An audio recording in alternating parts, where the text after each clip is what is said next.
নমস্কার বন্ধুরা, অর্চনার্স কিচেনে সবাইকে স্বাগত। আজ আমি নিয়ে এসেছি দই কাতলা। দই কাতলার জন্য আমি 2 চামচ বড় চামচের দই নিয়ে নিয়েছি। এটা সামান্য চিনি দিয়ে দিলাম 1 চামচ।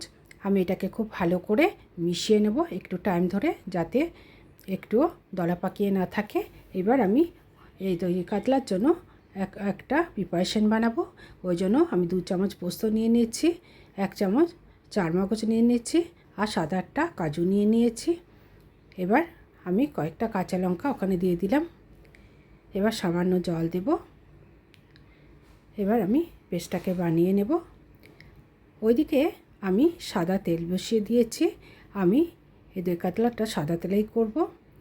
এবং দই কাতলা যেহেতু আমি এখানে কোনো হলুদ দেব না, এই মাছগুলো আমি নুন দিয়ে মাখিয়ে রেখেছিলাম, সেই মাছগুলো আমি এখানে খুব হালকা করে ভেজে নেব।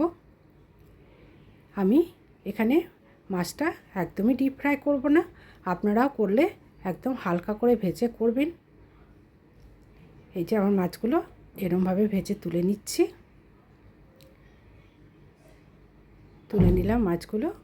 এবার আমি এতে 2টো শুকনো লঙ্কা, এলাচ, দারচিনি, লবঙ্গ আর তেজপাতা ফোড়নে দিয়ে দিলাম। এবার একটু নাড়িয়ে নেব যতক্ষণ না স্মেলটা বেরোয়। স্মেলটা বেরিয়েছে তখন আমি একটা বড় সাইজের পেঁয়াজ বাটা এখানে দিয়ে দিলাম। এটা দিয়ে আমি একটু কষিয়ে নিচ্ছি। তার মাঝখানে আমি একটু 1 চামচ আদা বাটা, 1 চামচ জিরে বাটা আর 1 চামচ রসুন বাটা দিয়ে দিলাম। এবার গ্যাসটা মিডিয়ামে রেখে আমি কষিয়ে নিলাম। আমি যে পেস্টটা বানিয়ে রেখেছিলাম প্রথমে, সেই পেস্টটা আমি এর মধ্যে ঢেলে দিলাম। এবার আমি গ্যাসটা সিমে রেখেছি। এখানে আমি নুনটা দিয়ে দিলাম, কেননা কাজু বাদাম দেওয়া আছে, যার জন্য তলায় লেগে যেতে পারে। ওই জন্য সবসময় গ্যাসটা সিমে রেখে এটাতে কষাতে হবে।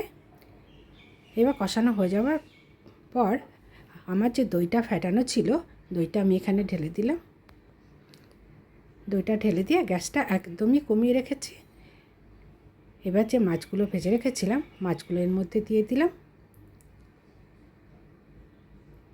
মাছগুলো দিয়ে আমি এবার এখানে কয়েকটা কাঁচা লঙ্কা ফেলে দিলাম। এবার একটু ঢাকা দিয়ে দিলাম। আমি 7 মিনিট মতো ওয়েট করব। 7 মিনিট পরে এই যে দই মাছের কালারটা খুব সুন্দর চলে এসেছে।